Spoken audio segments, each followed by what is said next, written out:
they're having so much fun. It's just a couple of guys, and it's interesting that, I mean, it's not surprising at all, I suppose. But let's see. We got to go to. Is it in here? Yeah. I like wood. Clearly, there's something about Tucker's place. Deeper and longer. That's not what I meant. I didn't mean like. I like wood. Yeah, I get it. Just unfortunate. Deeper and longer. All right, so here's Tucker Carlson talking to Devon Archer, who, after he has been found guilty, by the way, of bilking Native American tribes out of millions of dollars. So you worked with Hunter Biden in a bunch of different businesses. Uh-huh. Hold on, this is a little loud.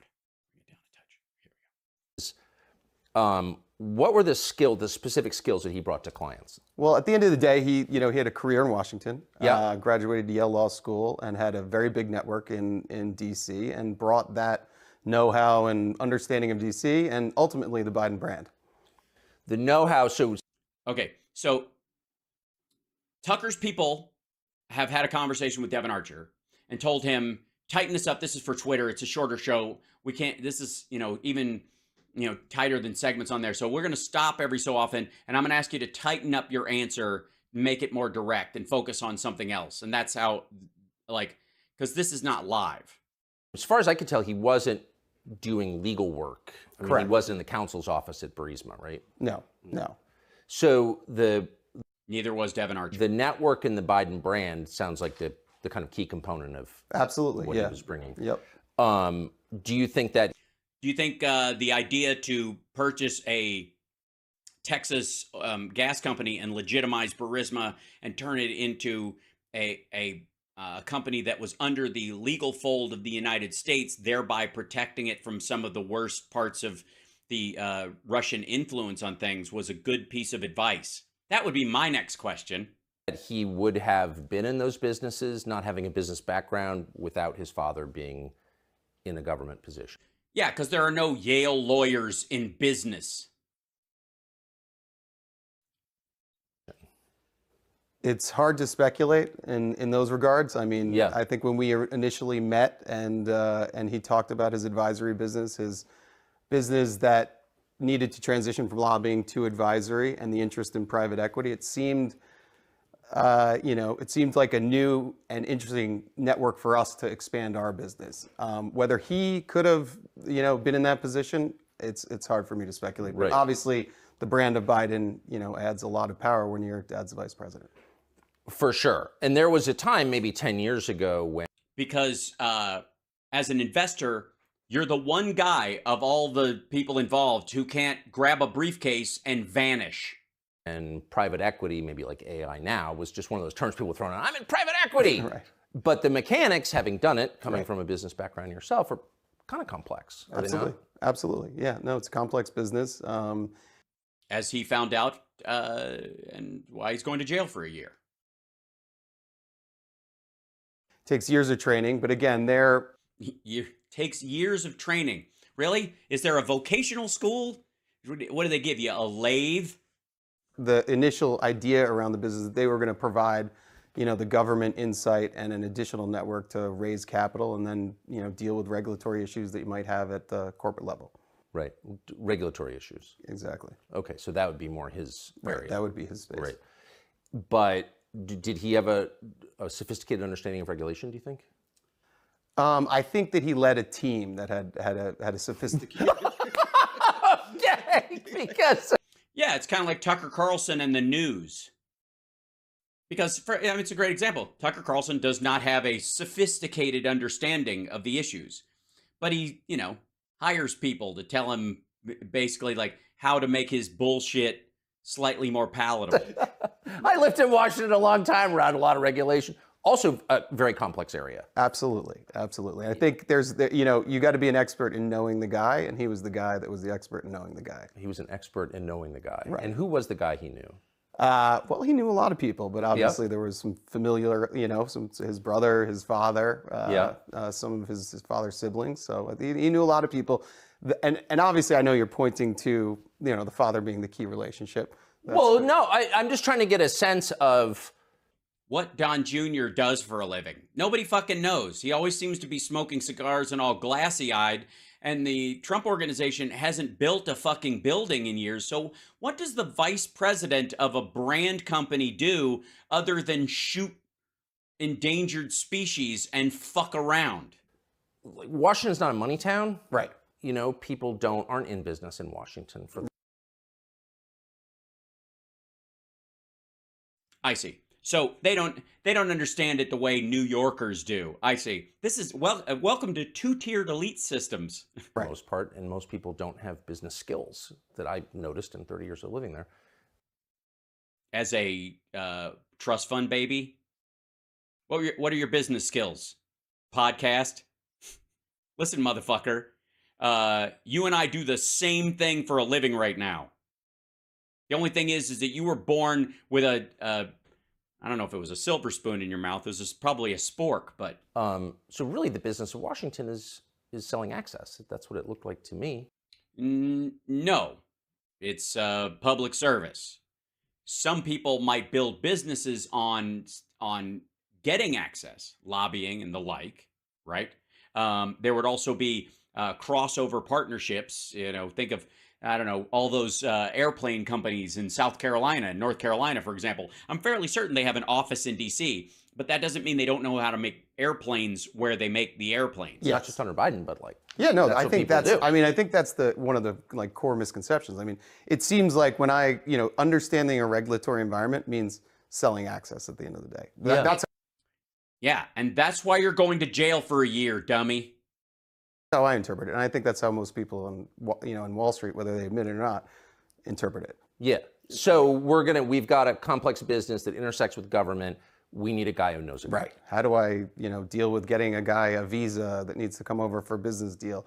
Right. Call our lobbyist that knows the guy in DHS or used to work in DHS or, in Customs and Border Patrol or the people at the embassy and state. They might be able to help. So they're very. All places where Hunter Biden never had access, doesn't have access. What are you talking about? Who you bringing over here, man? Very like tactical elements that are regulatory and compliance and governance that you have to go through, and you got to know the guy that worked at the old agency that now has the lobbying firm that can go back to the agency and get things put to the front of the line. So the reason I'm asking this is because Yeah, getting stuff to the front of the line doesn't mean you win the race. I mean, I guess pole position helps, but if the politicians that are in charge are against what you want to fucking do, you're fucked no matter when it gets there. it's not to give the Bidens a pass, Right. hardly, but when people say, well, there's some question about whether Hunter was trading on his father's name, if you live in Washington, like that's the whole city right there. Right. I think you know the answer to that. At the end of the day. Yeah, okay. Nobody gives a fuck if he's trading on his father's name. That's not the same thing. Donald Trump is trading on Fred Trump. Dumb fuck. That's the part of this that bothers me. The entire Trump family brand dangles off of the dad, and everybody uses it to get business and do their own business and their own secondary deal because my dad's Donald Trump or whatever. That doesn't mean you get the deal. It might get your foot in the door, but it's not going to guarantee that it will get you the deal in the first place or that it will be successful. Look, as somebody who drove out to LA to be an actor with all my shit in my car that had 140,000 miles on it when I left Chicago, and smelled like coffee and cigarettes because it was my dad's old car. And then got here and had to share an apartment with a buddy of mine to try and make rent and all that kind of stuff. And occasionally running into somebody at an audition who got cast in a bunch of things and was like, oh, they must be doing something right. And then find out later that, like Nick Cage, their real name is Nicholas Coppola, and they changed their name so that people, everybody in the industry knows they're related, but the public doesn't. You're like, what? Like, oh yeah, she's her daughter. That's her dad who runs. Oh. Well, fuck. All right. I'm no longer impressed as much as I was. But at the same time, if you get the opportunity because of how you got it and you turn in a performance that I like Nick Cage. I like his shit. He's crazy. Good for him. But I also know that I ended up beating people like that out for roles a bunch. I had to out hustle them. But the idea that somehow that was like graft, if I find out one day that I lost a role in a movie or something because somebody was blackmailing the director, I'll be extra pissed. But I'll kind of also be pissed on behalf of the director. Yeah, Right, so he anyone had the who's best advantage to do that because of where he was. And, we thought that when we went into business, this was a great opportunity for us. So I get it, and you're not the only one who did that. Right, there were a And lot of Hunter businesses. Biden's not the only son of a famous government official who's done this, right? At all. But I just wonder, like, when you hear people say, "Well, it's kind of an open question," Right. about why they hired Hunter Biden, like that's pretty disingenuous, no? Right. I think at the end of it, so when you look at there are people that maybe were, sons or relatives or brother-in-laws of other high-ranking officials, but I think what we ran into and with what Hunter ran into was almost like an Icarus issue. So he got it was too close to the sun. It was too Right. good to be true, and the connections were too close and the scrutiny too much. Yeah. Well, that's interesting. So I guess if you're trying to, I don't know, rent an apartment next door to a bank and dig a hole and stuff, and then one of the guys on the team has a backhoe company, and he's always walking around carrying out bags of dirt out the front door and putting them into his free. He's selling free dirt on the street in front of the place. The scrutiny would be a little high and make it difficult for you to crime a lot. But he's just honest. He doesn't know you're trying to break into the bank. He just sells dirt for a living. And it ended up destroying. It left a wake of a lot of destruction in businesses over a number of years. So how many? Hold on. A lot of destruction in businesses over a number of years. So how many? Oh, did you guys hear that edit?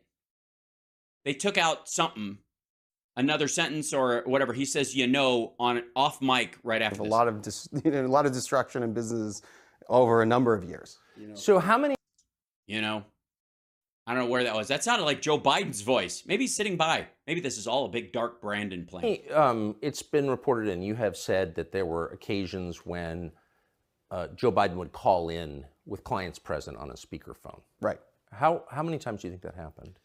I mean, over a 10-year partnership, I would, the number I'm going with is 20. That's probably the amount that I So a lot. kind of record. Yeah, a lot. 10 years. Joe calls Hunter every day, father to son.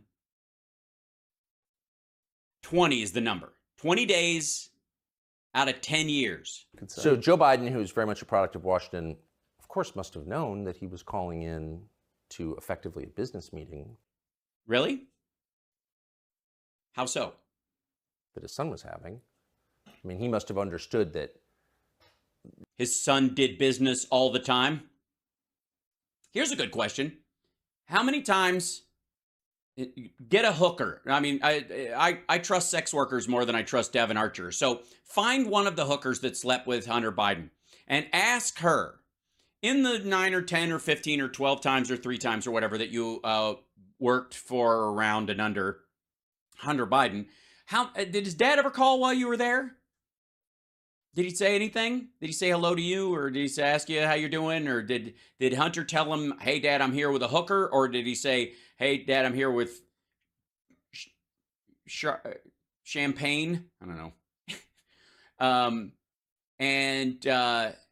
Would it be fair to say that he was involved in paying you then, because he called when Hunter happened to be on top of you, and Hunter took the call? That was kind of what his son was selling. Well, that's hard for me to speculate on that. But I guess my question, just to keep it to the facts, Joe Biden, then the sitting vice president, knew that there were Hunter's business associates in the room.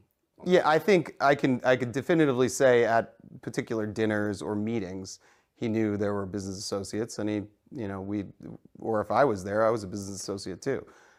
So I think, or if any of the other colleagues from the DC. Okay, dummy. this is the crucial part, and this is the edit. Knowing before you call is very different than knowing when you have called. Answer that. Did he know before he called? Did he call because you guys were there? Or did he call his son and his son was at dinner with you guys or at a meeting or whatever, and he wasn't sure where his son was because he globetrots and he didn't know what time it was, and he just reached out, or he was worried, or he got a message from somebody else that made him concerned, and so he calls Hunter when he could. Wouldn't you guys, chat room, wouldn't you agree? Not the big difference. Because that's the part both of these assholes are leaving intentionally vague. The office or the New York office were there. So yeah, at times there were. From the, to be, completely clear on the calls, I don't know if it was an orchestrated call in or not. It certainly was powerful though, because, if you're sitting with a foreign business person and you hear the vice president's voice, that's prize enough. I mean, that's pretty impactful stuff for anyone. It's been reported, and I know that it is true, that Hunter and his brother were very close to their dad. Absolutely. Which I think is great. Yep. Yeah, totally. You totally think it's great. We could tell you think it's great. I believe it. I've got a lot of kids. I'm very close to them. Talk to them every day. Yeah. Never called them on speaker during a business meeting. He's not calling them on speaker. They're on speaker, fuckhead. And also, do you know that your kids have never put you on speaker to say hi to who you are with? Or if your kids had a drug problem and they had been very concerned that you might die of a fentanyl overdose, they're like, hey, is there people in the background? And you just got into the habit of putting on a speaker and go, hey, everybody, say hi to my dad. So he doesn't have to worry that I'm on fucking crack right now. That's what that's about. That's weird. You've got a lot of kids. You're close to them. Do you call them on speaker during business meetings? What do you mean call them on speaker? What the fuck does that mean? The question was Joe Biden on speaker? The question should be, when your parents call you, do you put them on speaker? And you can't ask that question because the answer is sometimes. Do I call? I mean, what is that? A grown man calling his dad on a speakerphone during a business Right. He's not calling his dad. That's not, again. Love the fucking bait and switch here, guys. The idea was, and this is what's tracked with Devon Archer, is that Hunter isn't calling Joe. This is when Joe calls Hunter to check on him or say hi, and Hunter puts him on speaker and says, I'm here with whoever. Say hi. How's the weather, guys? That's that. Okay, love you. Talk to you later. Click. And he's saying that's a power play on Hunter's behalf. And there's an absolute possibility at the outside that Hunter said, hey, Dad, I'm having dinner later. Call me then because I can't talk right now. And he knows he's going to be with these guys and he knows it'll be impressive because they think he's a drug addict and a fuck up. And he's like, but they love my dad. So, and if they feel safe around my dad, they'll feel safe around me. So I'll have my dad call and they'll know that I'm still in good with him and I'm not going to end up at the bottom of a swimming pool, after their money has been taken to fucking St. Petersburg. Hey, and to be clear, sometimes it was the call was coming in and the speaker would go on. So it's just the presence. You have to be. Okay, they're playing footsie together, but he's trying to swap this back to what was actually in testimony. Because in the testimony, Joe calls Hunter. I mean, you understand DC, right? So No, he doesn't. No, he doesn't. He has preconceived notions about DC. He hates DC for business reasons. power to have that access and that conversation, and it's not in a scheduled conference call, and it's a part of your family. That's like the pinnacle of power in DC. 100%. I guess I'm pivoting against the lie that I'm hearing people tell with a straight face. Congressman Goldman, for example, that we don't really know what was going on. Really? You're taking a call from the vice president and you put it on speaker. It's not just, hey, Dad, I'm in a meeting with some buddies. Right. It's, let me put my dad, the vice president, on speaker. Yeah. He's a crack addict. He's had addiction problems. His father doesn't trust the people he's with, including this fuckhead. Who's in the room? I'm worried about you, buddy. Who's there? Just let me know. Just let me say hi to him. Who is it? If they're okay, they'll say hi back and I'll know who they are. Who are they? Who are you in a room with right now? That's the question. If you have an addict in your family, that's not weird at all. As I hope Devon Archer and Tucker Carlson never have to find out. Yep. In the rear view, it's an abuse of soft power, I'd say. An abuse of soft power. Which is interesting what Trump calls his sex life. Also, and what the fuck is an abusive... All right, abusive power, that sounds bad. Abusive soft power? How do you abuse soft power? You can't. Because the person can still have an opinion about it. Oh, fuck, his dad's got him on a short leash. Anything I tell this guy, if it's sketchy, his dad won't want it to fuck up his career. We got to get out of here. We got to go find somebody else. Where's Whitey Bulger's kid? Interesting. When did you meet Joe Biden? Joe Biden, I met the first time probably at the 2000 convention. I think it was in LA, and then Boston was 2004. So those two times I probably shook hands as they made kind of the power circles around the. You've been to them through the skyboxes. Of course, I've been to them. I'm a trust fund baby. I mean, I'm surrounded at all times by wood. Wood. I like wood. Mm-hmm. I like wood. Deeper and longer. Yeah. And then following that, really when our partnership started in 2008, 2009-ish, conversation started. That's when I re-met Hunter and actually had a sit down and meal with him, talked about the transition from lobbying into strategic advisory, and then kind of some type of coalescence around having a private equity fund that would have this unique access and understanding of a regulatory environment in DC. Again, Got it. to be clear. How many times do you think you met Joe Biden during the course of your relationship with Hunter? How many times? I should have this off the top of my head since I've been asked so many times. Probably same thing, 20. So I got one last question for you, and we'll do a much longer interview and get the entire story. But Yeah. All I want you to do is make numbers sound worse than they are. we found this letter, kind of amazing. It's from January 20th, 2011, which I think puts you in your late Put you in your glasses all of a sudden. By the way, Rachel Maddow called, and she's suing you for trademark infringement. 30s, mid to late 30s. Right. Okay, so you're a younger man. This is from the Vice President of the United States, Joe Biden, to you personally, and it's personalized here at the bottom. Devon Archer, Rosemont Seneca Partners, that was your partnership with Hunter Biden in Georgetown. Dear Devon, I apologize for not getting a chance to talk to you at the luncheon yesterday. I was having trouble getting away from hosting President Hu Jintang, who was running China at that point. I hope I'm sorry. Hu Jintang was. I was having trouble getting away from hosting President Hu Jintang, who was running China. Hu Jintang, is it?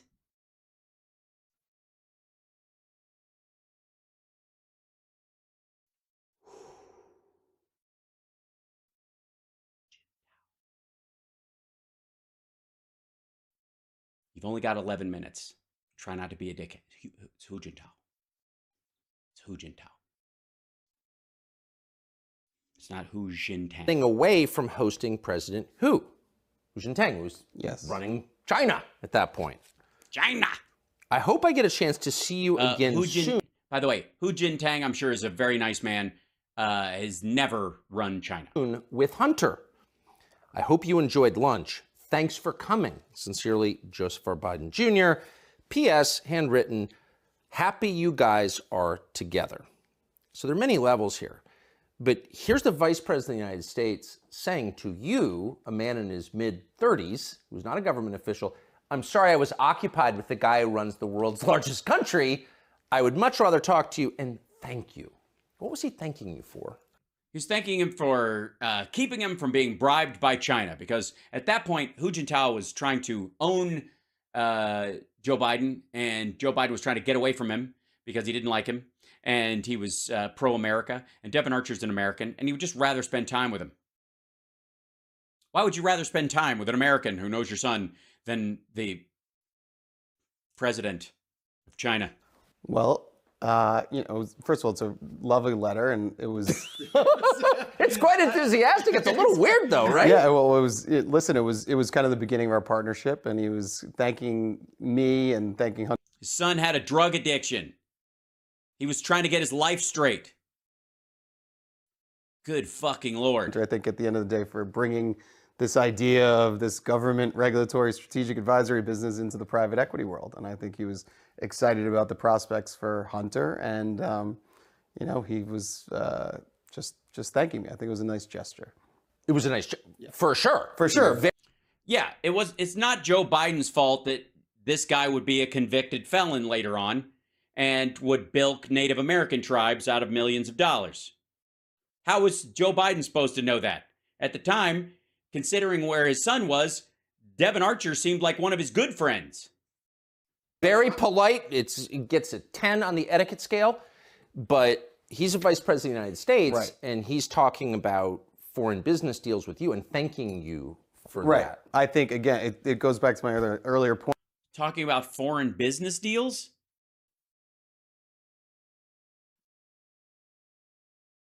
How's all right? Point I don't know what he like getting. I guess the idea is that he was in the mid. Joe Biden was doing foreign business deals with Hu Jintao. I think I hit the jackpot in finding the regulatory environment or company that can navigate right to the top.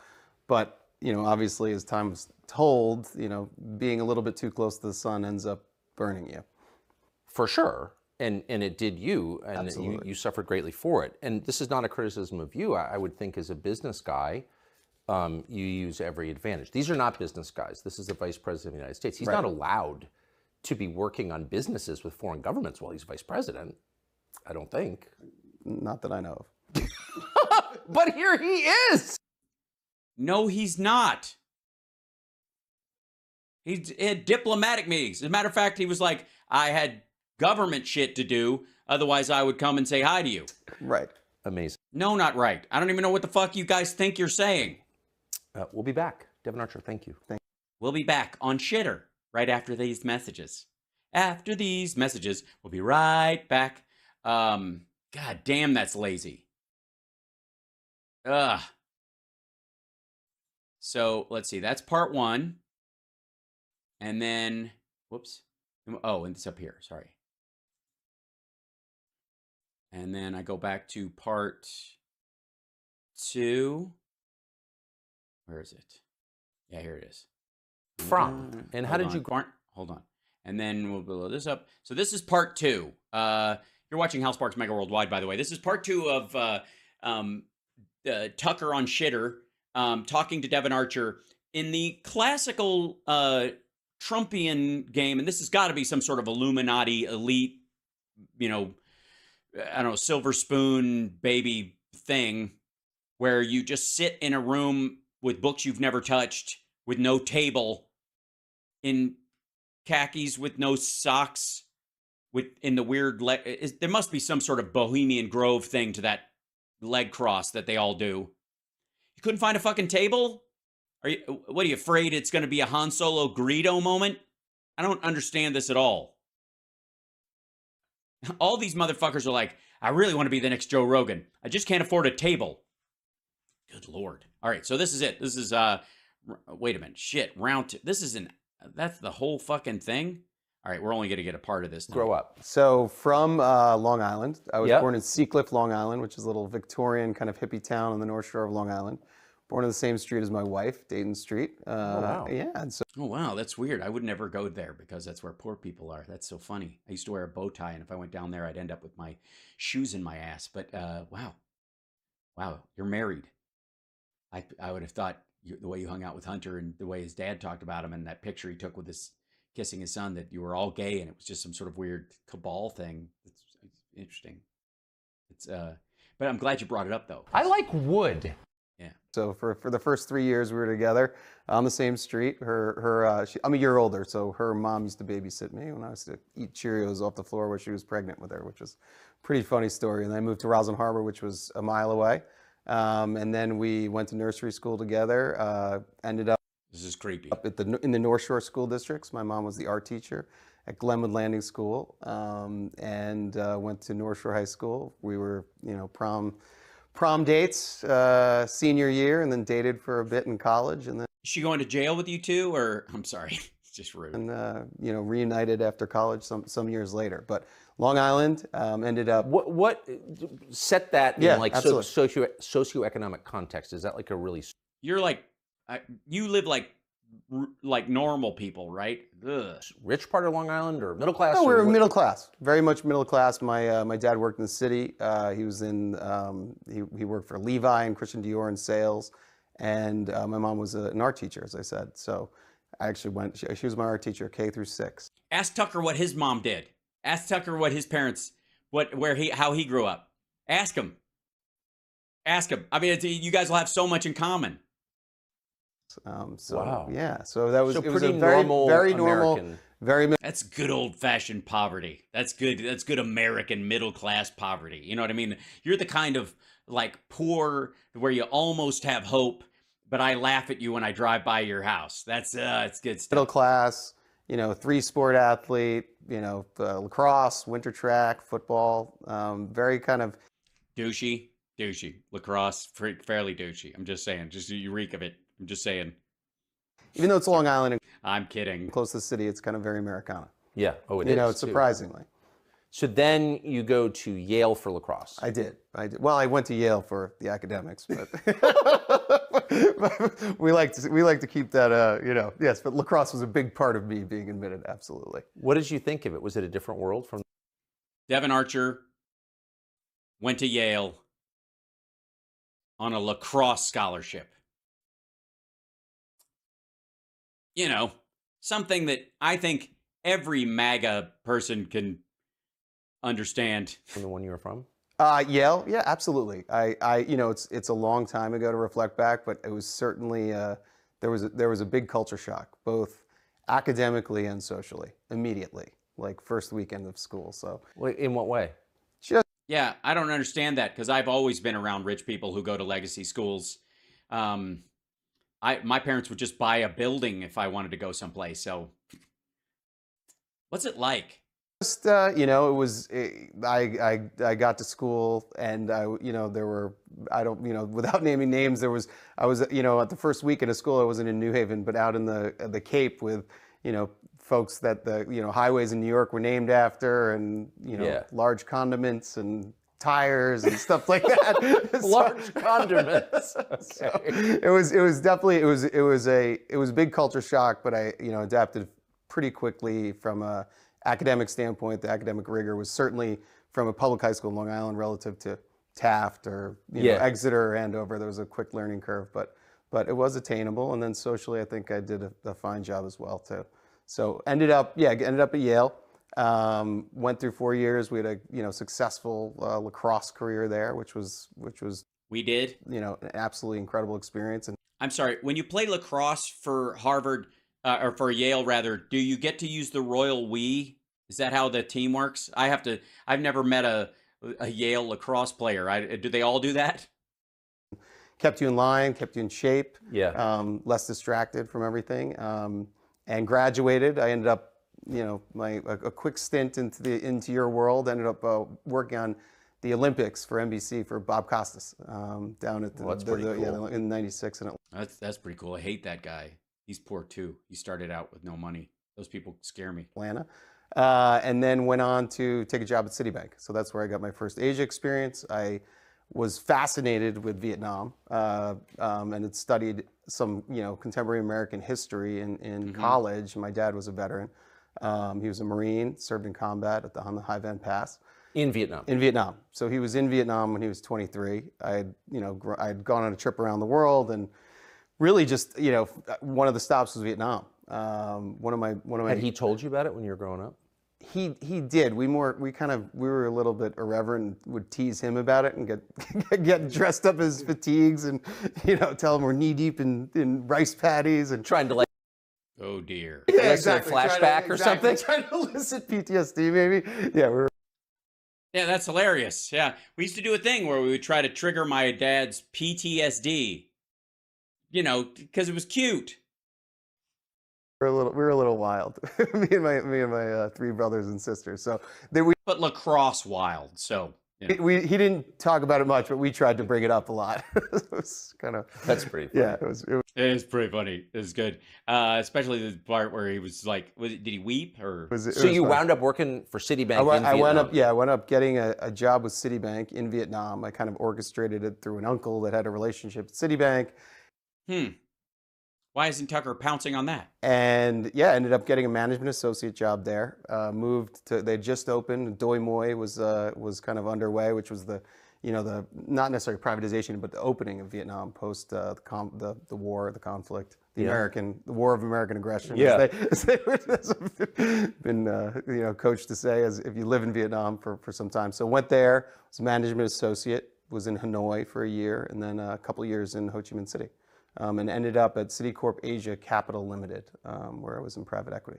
So wow, that was the beginning. Where'd you go after Vietnam? After Vietnam, there was a nonprofit that had come through to produce a film about Vietnam, which involved a bike ride on mountain bikes from Hanoi to Ho Chi Minh City. It was an 18-day ride, 1,200 miles. And we had a production team actually video it. Citibank, they asked me at Citibank to sponsor it, so I wrote a letter to New York and said, "Can we sponsor this amazing event? We've got 100 NVA disabled fabulous soldiers. Yeah. And we've got 100." You're very weird. I don't need to know any of this shit. This is this kind of backstory. Let's go on to the Tucker. This is like long. There's a lot to this, so I'm gonna jump ahead.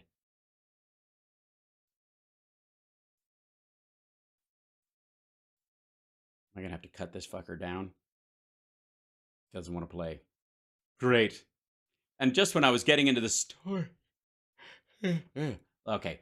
I think that kind of wraps up anything we're going to learn from that one. But ultimately, I think here's the clearest thing I can give you is that conversation chat room. I think we can all agree that chat room. Did anybody catch whether or not he put Archer under oath at that point? Archer Daniels Midland.